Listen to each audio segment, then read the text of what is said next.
दोस्तों बड़ी खबर आ रही है निकल के कुवैत से। अगर आप कुवैत में रहते हैं तो आपको हो सकती है 3 साल की जेल और 5,000 KD का जुर्माना। क्या है पूरी खबर, जानकारी मिलेगी। चैनल को पहली बार देख रहे हैं सब्सक्राइब करें और साथ ही साथ बेल आइकन ज़रूर प्रेस कर दें। तो सबसे पहले हम इसी खबर की तरफ बढ़ते हैं।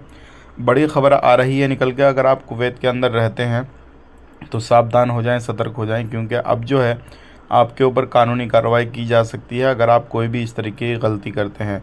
मसलन जैसे कि आप अगर कोई बालून वगैरह, जो गुब्बारे वगैरह होते हैं, ये अगर पानी भर के फेंकते हैं या कुछ भी इस तरीके का करते हैं, जैसे नेशनल डे वगैरह मनाए जाते हैं, सारी जो भी त्यौहार वगैरह ये सारी चीज़ें मनाई जाती हैं, अगर ये गलती आप करते हुए पाए गए तो आप पर जो है 5,000 KD का फ़ाइन या फिर 3 साल की जेल आपको सुनाई जाएगी। अगर किसी भी तरीके से आपके बच्चे वगैरह करते हैं तो बच्चों के ऊपर भी कार्रवाई की जाएगी और उनके माँ बाप पे काफ़ी ज़्यादा कार्रवाई की जाएगी उसके हिसाब से ही।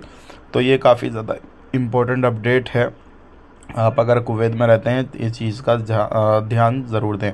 बात कर लेते हैं यहाँ पे, अगर आपने कोई भी मोबाइल फ़ोन या कोई भी इलेक्ट्रिक चीज़ ख़रीद रखी है, उसकी EMI ज़्यादा बन रही है, जो क्या इतनी नहीं बननी चाहिए, तो आप मिनिस्ट्री को कॉन्टैक्ट करें, उसकी EMI आपकी कम करा दी जाएगी। क्योंकि जो जायज़ EMI बन रही होगी किसी भी तरीके से, वो आपको फाइनली करा के दे दी जाएगी और आपका EMI का जो अमाउंट है वो भी लो हो जाएगा। तो ये थी कुछ खबरें जो कि मैंने आप तक शेयर कर दी। वीडियो अच्छा लगा लाइक करें, शेयर करें। आप अपना ख्याल रखें, अपनी फैमिली वालों का ख्याल रखें। Take care, bye bye.